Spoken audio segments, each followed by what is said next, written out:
नमस्कार मित्रांनो, कसे आहात तुम्ही सर्व? Welcome to our channel East India podcasters. मी आहे आनंद आणि माझ्यासोबत आहेत माझे मित्र साहिल आणि निशांत. आणि आज एक स्पेशल गेस्ट आपल्याला जॉईन करत आहेत.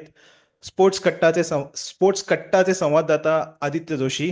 Aditya, welcome to our channel. कसा आहेस थँक्यू तू? Thank you thank you. मस्त मस्त. मला इकडे बोलवल्याबद्दल थँक्यू. हम्म. तुम्ही इंग्लंडमध्ये राहून क्रिकेटनी कनेक्ट झालायत आणि तिथून हा चॅनल चालू केलाय, त्याच्यासाठी तुम्हाला मनापासून शुभेच्छा. येस. पहिले तर आदित्य आपला जॉईन करून आपल्या चॅनलची शोभा वाढवत आहे. आणि आज आहे तो दिवस जेव्हा इंडियाने ICC चॅम्पियन्स ट्रॉफी जिंकून एक नवा कीर्तिमान घडवलेला आहे, न्यूझीलंडला हरवून. काय मॅच झाली, अमेझिंग अमेझिंग. ओव्हरऑल टुर्नामेंट तर खास झालीच, पण ही मॅच सुद्धा एकदम झकास झाली. मित्रांनो, काय वाटतंय? पहिले आपण निशांतला विचारूया. तर सर्वात पहिले congratulations to team India and everyone watching. आणि secondly welcome Aditya, thank you so much वेळ काढल्याबद्दल. Thank you thank you. आणि मॅचचं जर बोलायचं झालं तर स्टार्टिंग पासून आपण बोलतोच आहे. इंडिया आणि न्यूझीलंड ह्या ऑन पेपर आणि इन फॉर्म ह्या 8 टीम्स पैकी टॉप टीम्स होत्या आणि वेल डिझर्विंग टीम्स ज्या फायनलमध्ये खेळल्या. आणि ॲज एक्सपेक्टेड ही टस्सल जी आहे ती आपल्याला पाहायला मिळाली. जसं आपण आधीच्या व्हिडिओजमध्ये पण बोललो, प्रत्येक गोष्टीवरती, प्रत्येक पॉईंट्सवरती. तर तसं टुर्नामेंट ही कॅपिटलाइज होत गेली आणि आपल्याला आज खूप चांगली मॅच बघायला मिळाली. मॅच सुरुवात झाली ती म्हणजे जो ट्रॅक रेकॉर्ड होता टॉस हारण्याचा, तिथपासून सुरू झाली. करेक्ट. फॉर्च्युनेटली आपण टॉस हारलो, काही हरलो. प्रेशर आलं नाही डिसिजनचं. आणि ताबडतोड सुरुवात न्यूझीलंडने केली. पहिल्या विकेटसाठी चांगली पार्टनरशिप केली. मग मिडल ओव्हरमध्ये आपल्या स्पिनर्सनी, हम्म. जे की काय म्हणता येईल त्याला, युनिट ऑफ द टुर्नामेंट म्हणता येईल, स्पिनर्स, आपले spinners right from the selection, त्यांनी खूप चांगलं कंट्रोल न्यूझीलंडच्या बॅटिंग लाईनअपवरती ठेवला. आणि शेवटी ब्रेसवेलच्या इनिंग्सनी म्हणता येईल मला, त्यांनी जी हाफ सेंचुरी केली त्यामुळं 250चं टार्गेट जे आहे ते न्यूझीलंडनी सेट केलं. येस. आणि मग सेकंड इनिंग्समध्ये आपण जर पाहायला गेलो तर रोहित शर्मानी ॲज एक्सपेक्टेड एक लॉंग इनिंग्स खेळली, जे की सुरुवातीच्या मॅचेसमध्ये त्याला थोडंसं कॅपिटलाइज नव्हतं करता आलं, पण तो स्टार्ट देऊन नक्कीच जात होता आणि आज तो कॅपिटलाइज करू शकला. त्यामुळे खूप चांगला बूस्ट आपल्याला मिळाला आपल्या इनिंग्सला. आणि नंतर मिडल ओव्हर्समध्ये जसं आपण त्यांना रेस्ट्रिक्ट केलं तसं त्यांनी पण आपल्याला स्पिनर्स थ्रू रेस्ट्रिक्ट केलं. करेक्ट. नक्कीच कॅचेस ड्रॉप झाल्या, दोन्ही साईडमध्ये ड्रॉप झाल्या कॅचेस. पण इंडियाच्या त्या मनाने थोड्याशा जास्त ड्रॉप झाल्या. आपल्या पण ज्या ड्रॉप झाल्या ते तेवढं आपण कॅपिटलाइज नाही करू शकलो. जसं श्रेयस अय्यरची ड्रॉप झाली, शुभमन गिलची ड्रॉप झाली, पण ते एक छोट्या इंटरव्हल नंतर आऊट झाल्या. पण एक गोष्ट मला म्हणजे ठासून एक सांगावं इच्छित आहे की मिडल ऑर्डर जे आहे, श्रेयस अय्यर झालं, हार्दिक पांड्या झालं, हे थोडेसे ओव्हरशॅडो झाले या टुर्नामेंटमध्ये असं का बाकीच्या बोलतोस तू? असं का बोलतो? वाय परफॉर्मन्समुळे. Do think? ओव्हरशॅडो म्हणजे त्यांना तेवढं क्रेडिट मिळालं नाही जेवढं मिळायला पाहिजे होतं, जेवढं त्यांच्याबद्दल बोलायला पाहिजे होतं. जसं सुनील गावस्कर यांनी पण त्यांचं मत ते ठेवलं की Shreyas Iyer should be celebrated like gill, Kohli, yes. Rohit Sharma. Yes. तर माझ्यासाठी ते मी त्याला क्रेडिट एक टॅग द्यायचं म्हटलं ना, तर तो कमबॅक किड आहे या टुर्नामेंटचा. कारण की टुर्नामेंटच्या आधी त्याचे रणजी परफॉर्मन्सेस असतील किंवा इतर मॅचेसचे परफॉर्मन्स जे क्रिटिसाइज, मी म्हणतो की जो वर्ल्ड कप आपण हरलो त्याच्यामध्ये पण तुम्ही ओव्हरऑल सिरीजचा त्याचा परफॉर्मन्सेस बघाल, he was doing really good. पण फक्त फायनलमध्ये त्याचा तो एक परफॉर्मन्स जास्त बोलला गेलेला आहे. पण त्याचा ती टुर्नामेंट ओव्हरऑल चांगली होती. आणि ही बरोबर. टुर्नामेंट त्यांनी एव्हरी इनिंग हेल्पफुल कॉन्ट्रीब्युशन करून टीम इंडियाला लाईनच्या पार नेलेला आहे. सो कमबॅक किड आणि फ्युचर कॅप्टन तर बोलणार नाही, पण नक्कीच म्हणजे ते असतात ना जे टीम इंडियाला पुढे नेतात. जसं आता विराट आहे, त्यासोबत रोहित आहे कॅप्टन, आणि तसं तो एक स्तंभ असू शकतो फ्युचर ऑफ इंडियन क्रिकेट टीमचा. सो ते मला वाटतं आहे. So yes. नक्कीच. म्हणजे मिडल ऑर्डर के.एल. राहुल झालं, हार्दिक पांड्या फिनिश करण्यामध्ये. हार्दिक पांड्याने पण आज क्रुशल इनिंग्स खेळून 18च रन केले, पण ते जे क्विक रन्स होते, जो एक 6 मारला, परत नंतर नेक्स्ट ओव्हरला एक बाउंड्री दिली. येस. त्यामुळं आपला फिनिश जो आहे तो सोयीचा झाला. नाहीतर ती मॅच पण, आजची मॅच पण थोडी टफ झाली असती. करेक्ट. तर ओव्हरऑल सगळ्या युनिट्सनी चांगला परफॉर्मन्स करून आपण ही मॅच आजची जिंकलेलो आहे, ही सर्वात मोठी गोष्ट आहे. आणि जसं ICC ODI मधला जो रेकॉर्ड आहे रोहित शर्माचा, फक्त एक मॅच तो हरलेला आहे आणि ती म्हणजे आपल्या सगळ्यांनाच माहिती आहे. तर ती काही लेवलपर्यंत आजच्या जिंकण्यामुळे आपण ते विसरू शकतो आणि मूव्ह ऑन होऊ शकतो. आनंद. विसरण्यापेक्षा ना मला असं वाटतंय ती जी हरलोय मॅच आपण ते ना एक असं म्हणजे बोलायला गेलं that is a lesson to be learn आणि ती चूक परत नाही होणार ते आपण म्हणजे सिद्ध करून ठेवतोय की बरोबर.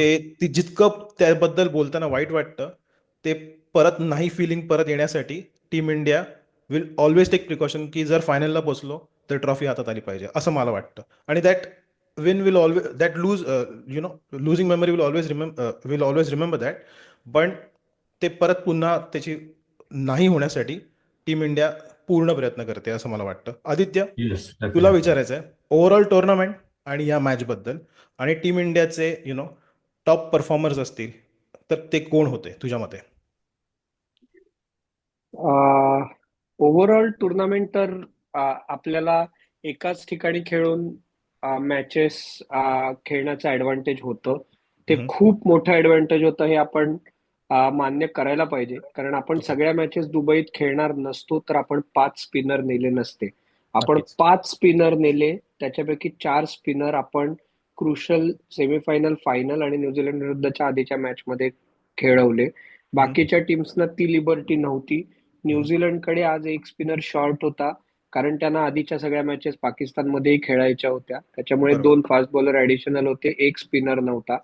त्याच्यामुळे भारताला ॲडव्हान्टेज होतं हे मान्य करायलाच पाहिजे. पण ते ॲडव्हान्टेज असताना सगळ्या मॅच जिंकणं आणि कन्व्हिन्सिंगली जिंकून टुर्नामेंट जिंकणं ते श्रेय आपण आपल्या प्लेयर्सकडनं हिरावून घेऊ शकत नाही. कारण ॲडव्हान्टेज असलं तरी ते कॅपिटलाइज करण्याचं काम आपल्या प्लेयर्सचं होतं. Of ते course. त्यांनी केलं. डेफिनेटली 5 स्पिनर देण्याचा फायदा झाला. आणि म्हणजे फक्त निशांत म्हणाल त्याच्यात मला तेवढंच वाटतं की रोहित शर्माकडनं मोठी इनिंग एक्सपेक्टेड नव्हती तरी सुद्धा ती इनिंग झाली हे आपलं आजचं नशीब होतं. कारण म्हणजे तो टेम्पो सेट करायला येत होता आणि तो टेम्पो सेट करून त्याचं काम झालं असं होतं. तो आज 26व्या ओव्हरपर्यंत खेळला आणि मला फक्त एवढंच वाटतं फिटिंग की T20 वर्ल्ड कपच्या फायनलचा man of the match Virat Kohli झाला. चॅम्पियन्स ट्रॉफीच्या फायनलचा man of the match Rohit Sharma झाला. तर म्हणजे एकदम म्हणजे हा योगायोग आहे की या दोघांच्याही टीम मधल्या पोझिशन बद्दल T20 मधल्या बद्दल शंका होती. वन डेचा फॉर्मॅटच वेगळा होता. त्या दोघांच्या स्थानाबद्दल शंका नव्हती.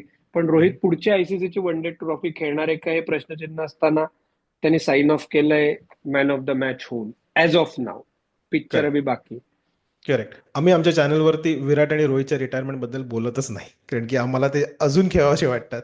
आम्ही त्यांचे फॅन आहोत आणि आमचे प्रेक्षकही त्यांचे फॅन आहेत अशी आम्ही गृहीत धरतो. ओके. साहिल, तुझं काय मत आहे? नाही, मला वाटतं मोस्ट ऑफ थिंग्स निशान आणि आदित्यनी कव्हर केलं. पण मी टॉप परफॉर्मर माझ्यासाठी जर या प्युअर हायलाइट जसं आपण म्हणतो माझ्यासाठी वरुण चक्रवर्ती राहील. Like not selected in he was not selected in 15च्या स्क्वॉड मध्ये आणि नंतर 15च्या स्क्वॉड मध्ये येणं आणि मग मध्ये प्लेइंग 11 मध्ये येणं आणि हायेस्ट विकेट टेकर होणे इंडियासाठी. सो इट इज कमेंडेबल मला वाटतं. आणि दुसरी गोष्ट, तुमचे जे बॅट्समन असतात ना, तुम्हाला बॅट्समन तुमचे मॅचेस जिंकवतात, बट बॉलर्स असतात ना हे trophies जिंकवतात.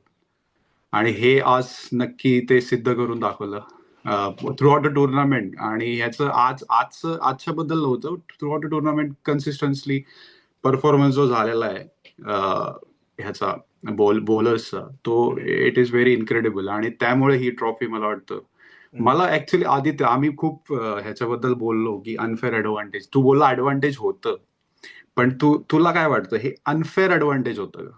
That is my specific question. की आम्ही खूप बोललो याच्याबद्दल कारण जर इंडिया पाकिस्तानला गेली असती तर they would have played all their matches in a single stadium, Lahore stadium. तिन्ही मॅचेस ते तिकडे खेळणार होते. मग त्या केसमध्ये भारताचं ते होम ग्राउंड कन्सिडर केलं असतं का? कारण तसाही मग त्या पद्धतीने आपण टीम सिलेक्ट केली असती. नाही, आपल्याला काहीही केलंच तरी ते ऍडव्हान्टेज होतंच, कारण शेवटी ना 2 ऑप्शन दिले गेले होते. एक तर हे नक्की होतं की आपण जाऊन 15 दिवस पाकिस्तानात राहणार नव्हतो.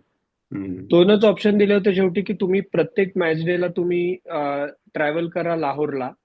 लाहोरला सगळ्या मॅचेस आम्ही इंडियाच्या खेळवतो, किंवा तुम्ही दुबईला खेळा सगळ्या बरं. मॅचेस. बरोबर. तर म्हणजे शेवटी ते आपण पाकिस्तानला जाणार नव्हतो, या गव्हर्नमेंटच्या ह्याच्यात ते होणार नव्हतं, हे क्लिअर झाल्यानंतर सगळं दुबईला झालं. तर लाहोरला असतो तर आपण 5 स्पिनर घेऊन नसतो गेलो. हा ऍडव्हान्टेज दुबईला ILT20 झाली होती चॅम्पियन्स ट्रॉफीच्या आधी. क्लिअर होतं की पिचेस स्लो आहेत, किती नवीन पिचेस म्हटली तरी युज्ड आहेत, सीझनच्या शेवटी आहेत, आणि बरोबर. 5 स्पिनर 15 जणांच्या टीम मध्ये घेऊन जाणं हे Brave कंडिशन्स decision. माहिती असण्याचंच ऍडव्हान्टेज होतं. अदरवाईज नो वे 15 जणांच्या टीम मध्ये 5 स्पिनर जातील आणि 4 Correct. स्पिनर खेळतील. म्हणजे ते 4 स्पिनर खेळून त्यांना योग्य वेळी वापरून हार्दिक पंड्याने आपल्याला ती फ्लेक्झिबिलिटी देणं, दुसरा पेस बॉलर येऊन, हे आपल्या सगळ्या जिक्सो पझलचं उत्तर मिळाली आपल्याला. पण तरी सुद्धा मुळात 4 स्पिनर 11 मध्ये खेळवणं, त्याच्यातले 2 ऑलराऊंडर असणं, म्हणजे हे अनफेअर ऍडव्हान्टेज नाहीये. या Yes. गोष्टी आपण केल्या, पण टुर्नामेंटच्या आधी तुम्हाला या गोष्टी माहिती असण्याचा डेफिनेटली Correct. फरक पडला. लाहोरला असती तर आपल्याला अजून 2 फास्ट बॉलर घेऊनच जायला लागले असते. करेक्ट. So- बट त्या केसमध्ये मला हेही म्हणायचंय, 4 स्पिनर्स जसं तू म्हणलंस प्लेइंग 11 मध्ये खेळणं, it is itself is a huge decision to make. आणि त्याच्यानंतर ते 4 स्पिनर्स इनिंग मध्ये मॅनेज करणं हे खूप अवघड आहे. प्रश्नच नाही, आणि ते That रोहितने is- 3 मॅच मध्ये केलं. करेक्ट. आणि ते खूप कमेंडेबल आहे मला वाटतं. आणि भले त्यासाठी लिडरशिप असणं ही खूप महत्वाचं आहे. लिडरशिप, कॅप्टनशिप जी होती त्याची, ती खूप चांगली राहिलेली. म्हणजे I am not like commenting on any other teams. त्यांच्याकडे जर सेम ऍडव्हान्टेज असलं असतं तर ते मॅनेज करणं ही खूप इम्पॉर्टंट होतं, आणि ते रोहितनी केलं. एवढ्या हाय क्वालिटीचे 5 स्पिनर मिळणंही चॅलेंज आहे ना बाकीच्या टीम्स. करेक्ट. त्याच्यामुळे तो काही प्रश्नच नाहीये. त्याच्याबद्दल आपल्याला दिलेल्या कंडिशन मध्ये, म्हणजे मी आमच्या चॅनलवरती पण बोललो होतो की याच्यामध्ये आपल्या टीमला ब्लेम करण्यात काहीच पॉईंट नाहीये. तुम्ही दिलेल्या कंडिशन्स वरती तुम्ही खेळलात, तुम्ही परफॉर्म केलात. आणि बरोबर. नॉर्मली याच्यात खूप पॉलिटिक्स आहे. 1 डिसेंबरला जयशाह ICCचे चेअरमन म्हणून गेले 1 डिसेंबरला, आणि त्याच्या 4 दिवस आधी मी सौदीला होतो, जेद्दाला. आमचं त्यांच्याशी बोलणं पण झालं IPL ऑप्शनच्या वेळी. तर त्यावेळेपर्यंत जयशाह ICCला जाईपर्यंत चॅम्पियन्स ट्रॉफीचा डिसिजन रखडवण्यात आला की हे नाही म्हणण्याचं कोणाच्या तरी डोक्यावरती खापर फोडता यावं म्हणून तुम्ही डिसिजन घेतला नाही. त्याच्यात बरेच अँगल्स आहेत, बऱ्याच गोष्टी आहेत. आपण याच्यात खुश राहायला पाहिजे की आपण दिलेल्या कंडिशन्स वरती आपण सगळे फासे फेकले, ते योग्य प्रकारे फेकले, आणि आपण फेअर अँड स्क्वेअर जिंकलोय. करेक्ट. आणि आम्ही हे पण बोलतो की ह्याच्यामध्ये टीम डिसिजनपेक्षा हे मॅनेजमेंट डिसिजन्स आहेत, आणि टीम ते फॉलो करते. आणि जसं तू म्हणालास की एकदा ठरल्यानंतर तुम्हाला जरी ते फेअर अनफेअर वॉट एव्हर ते ॲडव्हान्टेज दिलंय, पण ते कन्वर्ट करणं गरजेचं असतं, जे टीम इंडियाने केलंय आणि नंतर टुर्नामेंट जिंकलेली आहे. येस. आता टुर्नामेंट तर जिंकलेली आहे. माझ्या मते कन्सिस्टन्सी इंडियाने जी दाखवली आहे ती कमेंडेबल आहे. त्यांच्या बॉलर्सनी, त्यांच्या एक्सपिरियन्स बॉलर्सनी, त्यांच्या नवीन बॉलर्सनी, आणि त्यांच्या पूर्ण बॅटिंग लाईनअपनी. कारण की ह्याच्या आधीचे जे 2 मॅचेस झाले तेव्हा आपली पूर्ण बॅटिंग लाईनअप टेस्ट झालेली, कारण की आपण पार्टनरशिप्स बनवत होतो पण विकेटसुद्धा लूज करत होतो. आणि ते मला वाटतं फायनलमध्ये परत त्याची पण एक पुनरावृत्ती झाली. ती सिच्युएशन आली जिथे आपली पूर्ण बॅटिंग लाईनअप टेस्ट झाली, आणि चांगले परफॉर्मन्सेस करून, छोटी छोटी पार्टनरशिप बिल्ड करून आपल्याला लाईनच्या पार टीम, म्हणजे आपल्याला स्कोर तो अचीव करता आला, हे मला वाटतंय. आणि मला वाटतं एक नाव इथं एक वर्थ मेन्शनिंग आहे, KL राहुल. ऑफकोर्स म्हणजे थ्रू आउट द टुर्नामेंट तुम्ही त्याला, म्हणजे मागचे 2-3 वर्ष त्याला शफल केले त्याच्या लाईनअप मध्ये. त्याला ओपनिंग करायला लावले तुम्ही त्याला मिडल ऑर्डर मध्ये 4 नंबर, 6 नंबर, 3 नंबर पण खेळताना आपण त्याला बघितलं काही मॅचेसला. म्हणजे बरोबर. आणि आजचा परफॉर्मन्स त्याचा, म्हणजे बरोबर. ते नाव म्हणजे मला वाटतं वर्थ मेन्शनिंग. ही वॉज फेनॉमिनल बरोबर. थ्रू आउट द टुर्नामेंट आणि काम कंपोज इनिंग ज्याला आपण म्हणतो. Exactly exactly. ते 30 त्याने जे काय केलं ते कमेंडेबल होतं. Correct correct. तो होता म्हणून शेवटपर्यंत भीती नाही वाटली, कारण की तो म्हणजे एक साईडने पूर्ण छान इनिंग्स टिकून ठेवत होता आणि तो असेपर्यंत आपण स्कोअर अचीव्ह करू ही खात्री होती. Yes. वेवी टुर्नामेंट होतं म्हणजे पूर्ण. ऍक्च्युली तो वरती येतो तेव्हा टीमला भीती वाटते त्याची, कारण त्याला करता येत नाही. त्याच्यामुळे त्याच्यासाठी पोझिशन योग्य होती. अक्षर पटेलला 5ला खेळवून त्याला 6ला खेळवणं. के.एल. राहुलकडे जर का क्लॅरिटी असेल ना त्याचा रोल काय आहे आणि त्याच्याकडनं त्या क्लॅरिटीची अपेक्षा नसेल, कारण तो वरती येतो तेव्हा त्याला कळत नाही, कारण त्याच्याकडे सगळेच शॉट्स आहेत, तर त्याला कळतच नाही मी डिफेंड करू का, मी मारू का, मी काय सेट करू.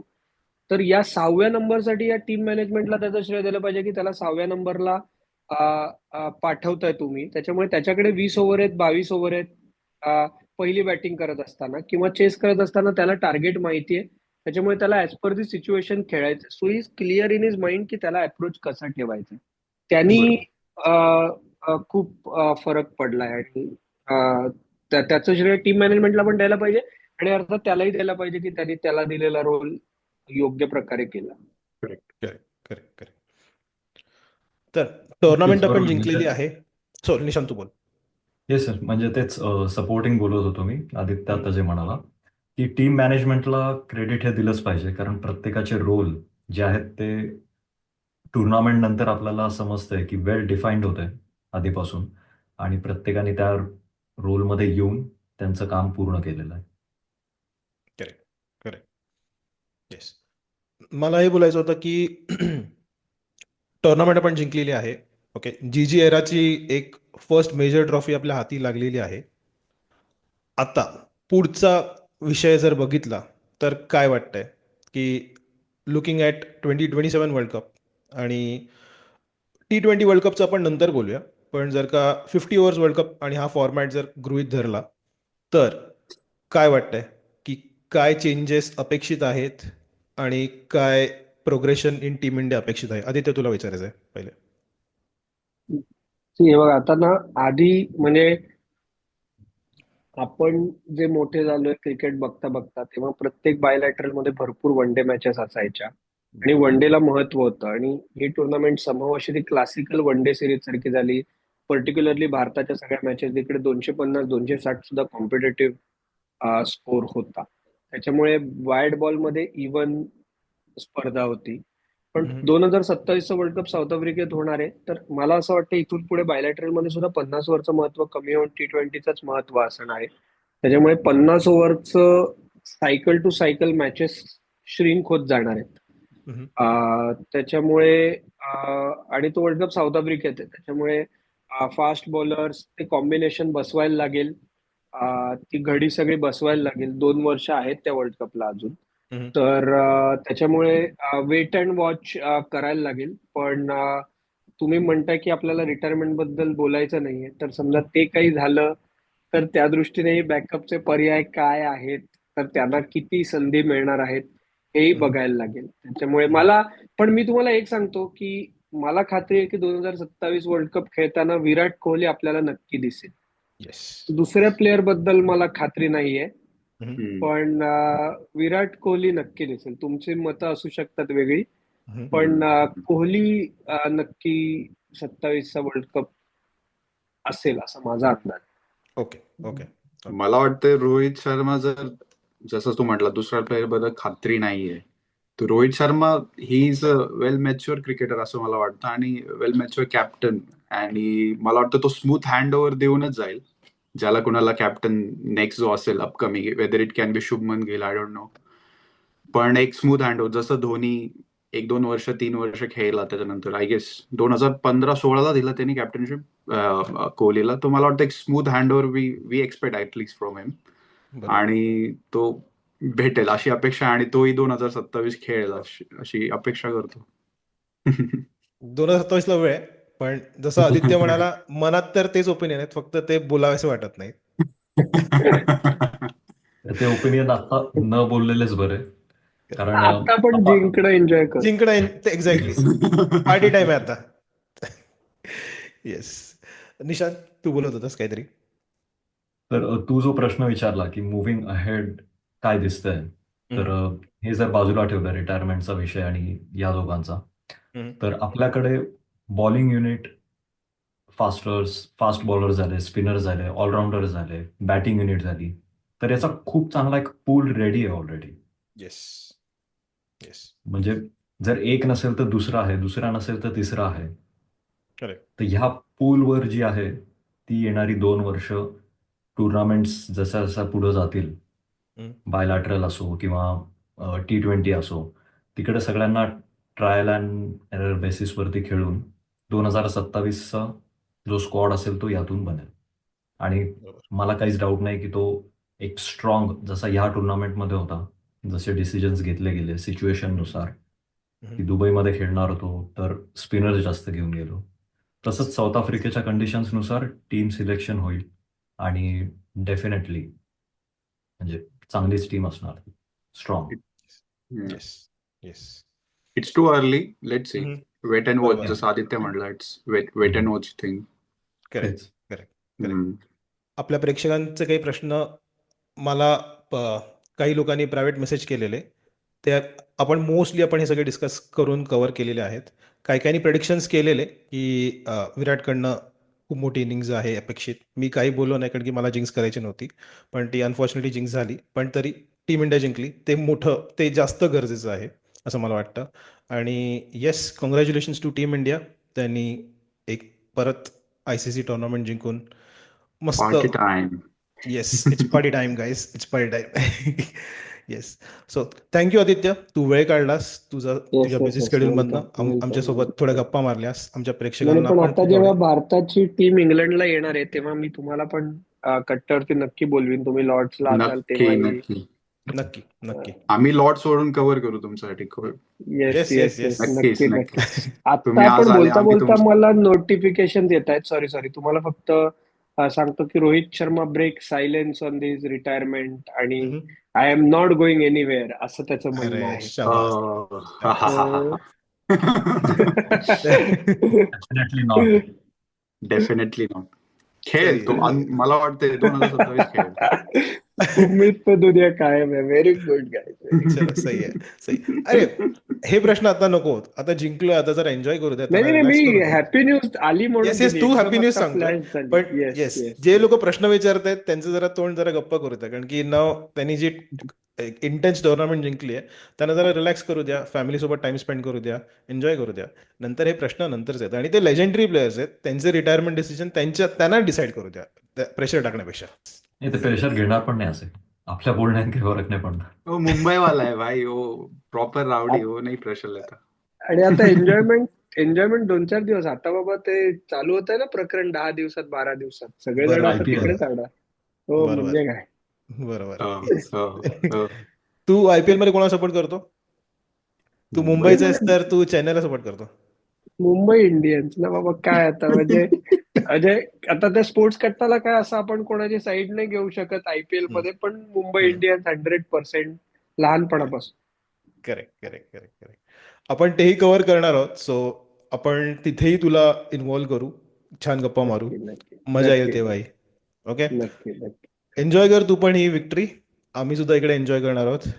Yes, yes and yes congrats to yes. Team India again. असेच जिंकत राहा, आम्हाला खुश करत राहा. आणि तुम्हाला हा व्हिडिओ आवडला असेल तर चॅनलला सबस्क्राईब करायला विसरू नका. हा व्हिडिओ लाईक करा आणि आमच्याशी असा संवाद साधत राहा. Please watch east India podcasters. आम्हाला तुमच्याशी बोलून खूप आनंद मिळतो. अगेन, चॅनलला सबस्क्राईब करायला विसरू नका please. Okay, see you next time. जय जय हिंद. हिंद.